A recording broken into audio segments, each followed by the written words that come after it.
Una, ipapakilala ko muna yung convergence ng ARMM. Kasama ko rito, of course, yung Secretary ng Department of Interior and Local Government. Dahil meron kaming programa sa mga barangay at sa mga munisipyo. Of course, yung Department of Labor and Employment, meron din silang program part ng convergence, si Commander Jan Jaquilan ng Albarca. Yung Secretary ng Department of Education, si Atty. Jamal Bulayan, walang problema yan, taga-Isla rin. Kaya lahat ng kasama ko kanina, si Secretary Maki, halos magsuka na sa impact, tawa ng tawa si Secretary Bulayan. Sabi ni Secretary Bulayan, pag sa Kalanugas, kami ang nahihilo. Pag sa Isla, pasensya ka, ikaw ang nahihilo. Yung school building, yun na pinatawag namin supervisor kung ano yung mga needs dito. Of course, representing the Regional Vice Governor, yung Concurrent Secretary ng DSWD, pero yan din talaga ang tunay na operator ng DSWD, si Asek Pumbay Alon. Of course, sa mga mangingisda, sigurado ako may dalang payaw to, at si Director Janice Musali ng DFAR. Sino pa bang sekretary? Si Yusek Satar ng Madaris. Kagabi lang, nagkaroon ng summit yung mga religious leader at pinag-usapan yung Madaris sa buong ARMM. At ang regional government nag-allocate ng 30 million pesos para sa institutionalization ng Madaris. And at the same time, ng mga ulama council, paano makakatulong yung mga ustads, hindi para kung ano-ano, kung hindi paano tulungan yung gobyerno, kami para sa reforma at pagkamit ng kapayapaan sa ating rehiyon. Bishop. So yun yung summit nila, outcome kahapon. Of course, yung tourism, andito yung First Lady ni Governor Rosing Sacalao. Dahil isla to, yung port manager namin, si Honeywood. Originally, he is from Sumisip, from Barangay Manaul. Pero ngayon, taga-Tawi-Tawi na siya. So, pasensya tayo, si Honeywood. Si Ardan Sali ng Bureau of Cultural Heritage. Meron kaming proyekto ng museum, baka meron kaming makolekta rito sa Tabuan Lasa at ilalagay doon sa Bangsamoro Museum as part ng program ng OPAP, Armed Government, Office of the President, and the National Historical Institute. So, andito po. Bago ko makalimutan, baka mamaya pagdating ko sa Zamboanga, bukol ng usapin ko. Una, nag-iisa, mahal na mahal ko, of course, of course, yung kaibigan natin sa media, andito si Julie, sila Richard, sana yung chismis nyo mamaya, yung magaganda at makakatulong sa amin. Sigurado ako kaya din alam ko friends tayo. Si Ray lang ata hindi mo friend, pero ako friends tayo. Of course, si Governor Akbar, hindi naging matagumpay yung araw na ito kung wala ang provincial government. Kasama si Colonel Galvez, hindi rin maging matagumpay. Of course, si Mayor Pusong, pati yung barangay captain dito. Pusong na lang ang tawag ko sa kanya. Kwento ko na lang pagkatapos natin habang kumakain, bakit Pusong. Of course, si PD, andito rin tayo. Of course, yung Miss Basilan, parang Mrs. ko rin. Hindi ko nababanggitin yung asawa niya kasi si May. Of course, si Mayor Saling ng Akbar na yung league president, si Anwar ng Tabuan Lasa, ng Malusog, andito rin yung kuya ko sa Sumisip, si Urik sa Layo ng Lamitan andito. Hindi ata nag-attend ng ewan ko kung anong activity nila ngayon. Of course, si General Ardo, si Vice Gov, lahat sa ating na andito ngayon, yung Team Basilan, sa pagsisikap nyo at sa paghahanda rito, maraming salamat. Ano ang dalamunan namin ngayon? Ito, ang DSWD po, meron kaming continuing program. At meron din convergence, ipaliwanag ko muna ang convergence. Baka akala ni Kong Jin, porket siya lang ang naging mayor, siya lang marunong magsama. Pero hayaan nyo mamaya, magsasama ako pero magtatagalog muna ako para doon sa mga sekretaris ko at kay General Ray Ardo at kay Ang Galvez. Magsasample ako ng sama mamaya tayo, hindi wag kang magalala. Ang convergence, walang kaibahan sa convergence na binubuo namin sa probinsya. Anong ibig sabihin nito? Nung pumasok po tayo sa ARMM, bilyon-bilyon ang pumasok na pondo sa rehiyon. Sa 23 years ng ARMM nung in-evaluate namin, kung dapat sana isemento natin ang lahat ng daanan natin hanggang isla ng Tabuan Lasa ay dapat nakasemento na. Sa dami ng pera pumasok sa rehiyon mula nung nabuo ang ARMM. Pero meron tayong pagkukulang. Hindi lang pagkukulang ng mga namumuno, kung hindi tingin ko, pagkukulang ng lahat sa atin dahil hindi naging conscious even yung ating mga kababayan. Anong ibig sabihin ng convergence sa ngayon? Sa buong ARMM, meron kaming nakitang 153 barangays.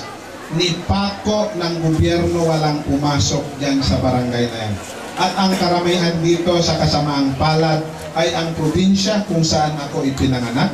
Ang sumunod ay ang probinsya kung saan ipinanganak ang nanay ko. Sa Sulu at ang pangatlo ay ang Tawi-Tawi. So lahat ng probinsya ng ARMM, katulad ng Lanao at Maguindanao, talagang numero 1 ang Maguindanao. Halos patong-patong na ang proyekto, pero hindi nagbabago ang buhay ng tao.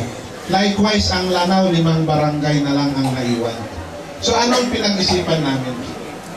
Ang ginagawa sa ngayon, nung nilista namin ang project ng government for ARMM for 2013 is 6.8 billion. So iba pa to yung 8.5 billion nung nakaraan. Hindi ko na alam kung saan lupalop yan napunta. Of course, yung daanan ng Basilan kasama sa 8.5. So pinag-isipan lahat ng ahensya namin is ganito. Kung papasok ang DepEd sa isang lugar, ayusin niya ang eskwelahan, ayusin niya ang teacher na pangangailangan, ayusin niya ang pangangailangan ng estudyante. Kaya kasama ko dito si Secretary Gulayan, kinausap namin ang supervisor. Halimbawa, dito sa isla ito, merong 3 elementary school at ang teacher ay 7 lang. Ang pangangailangan is 21. Etong dito sa lugar na to, 1 to 6, pero ang classroom ay 2 lang. At ang estudyante mahigit 300 from 1 to 6. So ito ang pwede namin ipangako na sana hindi mapapako. Sa pangunguna, ang usapan namin ng 104 Brigade at kakausapin pa namin mamaya ang provincial government.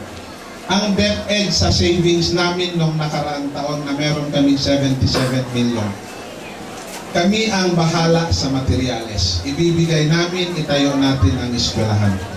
Maghanap tayo ng trabahante rito. At ang cash for work ay bibigyan ng DSWD pati food for work. Ito yung konsepto ng bayan. Kasi hindi naman ata pwede. Magbigay ako ng 3 classroom para dito.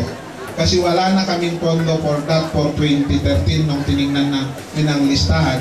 Hindi rin naman pwedeng umalis tayo dito at nagbayanihan tayo pagkatapos nun wala. At sasabihin ng media sa atin, forma lang tayo pumunta rito at hindi tayo nagre-reforma. At ngayon, dapat patunayan natin kila Julie Alipala, kila Richard at kung sino pang taga-ABC 5 dito, na bubuhayin natin ang komunidad nito, ibalik natin sa normal ang buhay nila at hihigitan pa natin ang normal na buhay nila.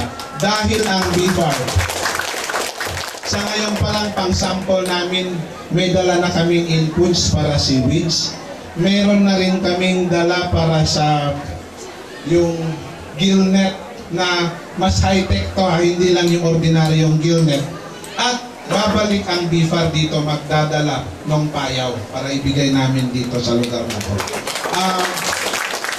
Basta bawal umalis ang bahagi namin mula sa regional government na sumama rito na wala siyang pwedeng iwan at walang magawa sa loob ng 3 buwan.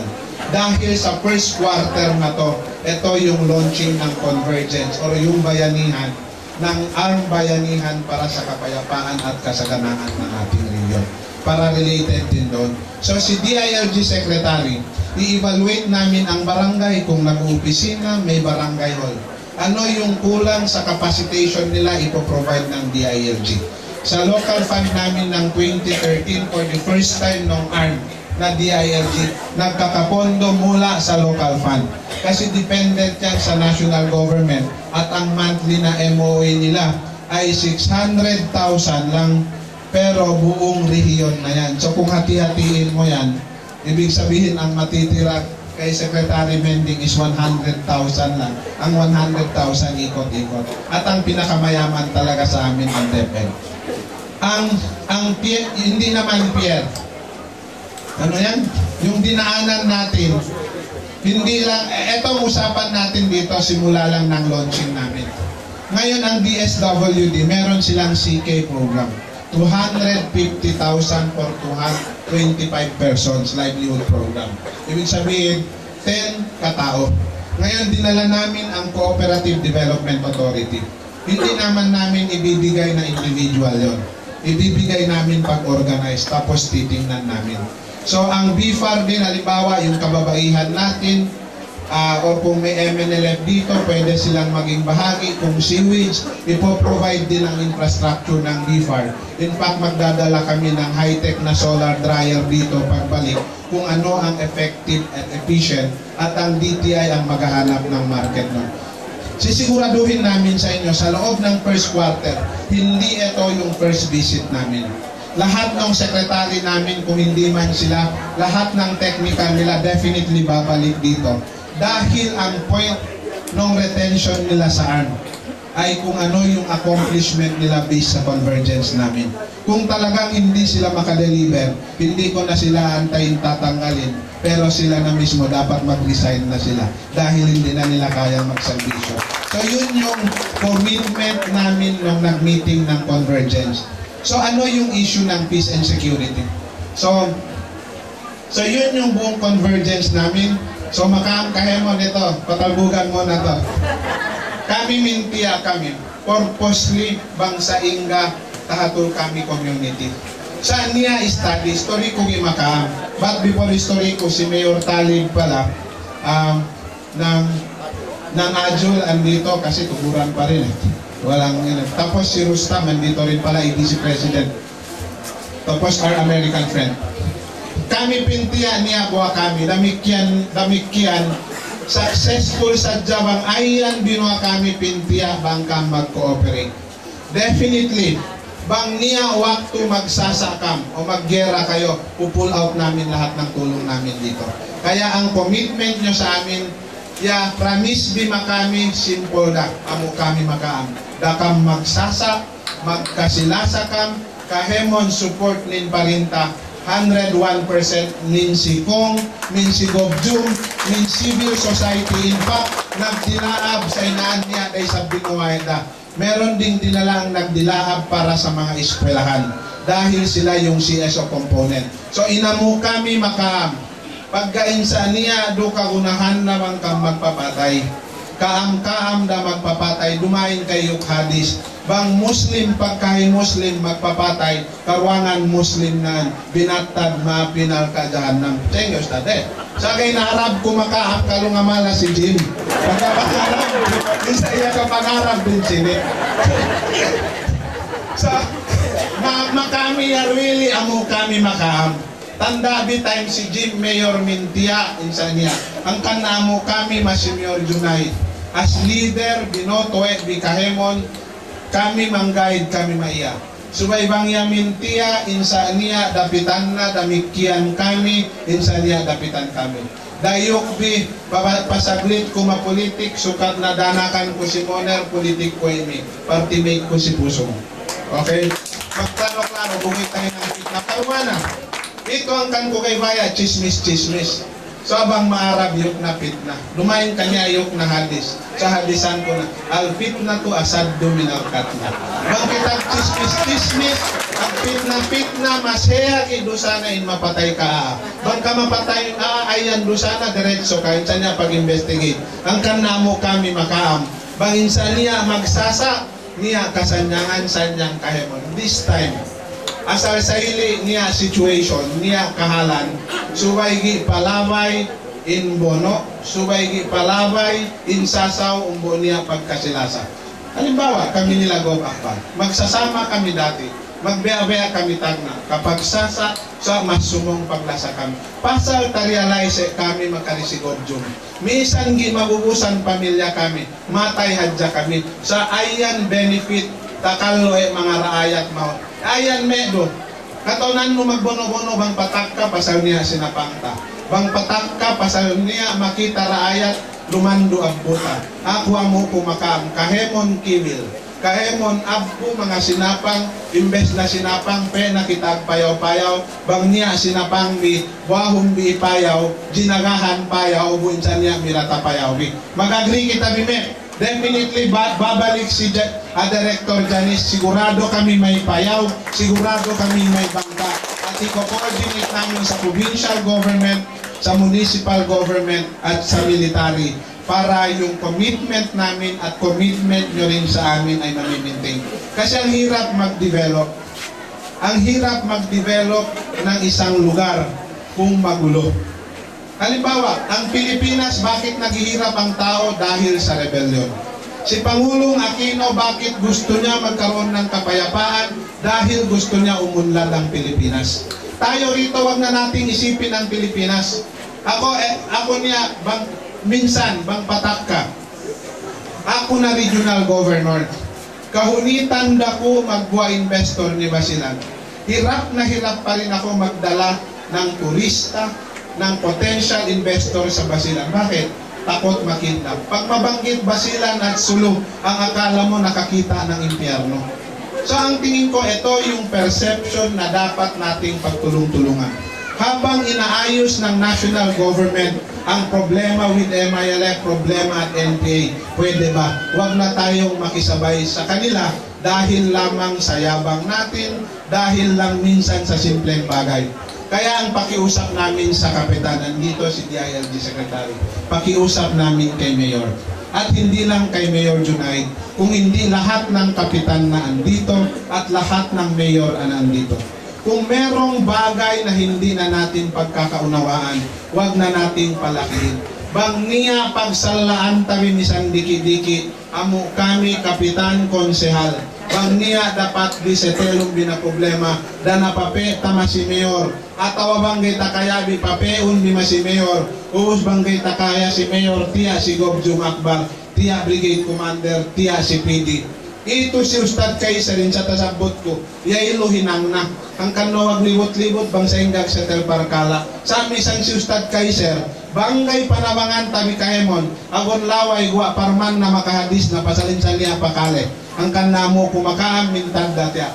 Panda tabi main tumatapyan tana masolo matabuan lasa. Ag-start convergence in provincial government, ag-start convergence in regional government, 100% ko. After 1 quarter, after downtown India, ngalingkat balik barangay ito. So amo kami makaam, ngandua akatay maulahu ta'ala, bang man kita biinurungan gaidan, kay sainaan, atul tabi lahat tabi yatag na magsasa, siya Benjamin, maka mga rakyat na may ito, mga kamag-anak niya rin dito, mga kapitan. So sana itong naayos naman yan ni 104th Brigade Commander, pero ang pakiusap namin ulit after nito, kayo mismo yung mag-aayos ng mga proyekto at tutulong sa amin dahil kailangan nating patayuan ng eskwelahan dahil kulang.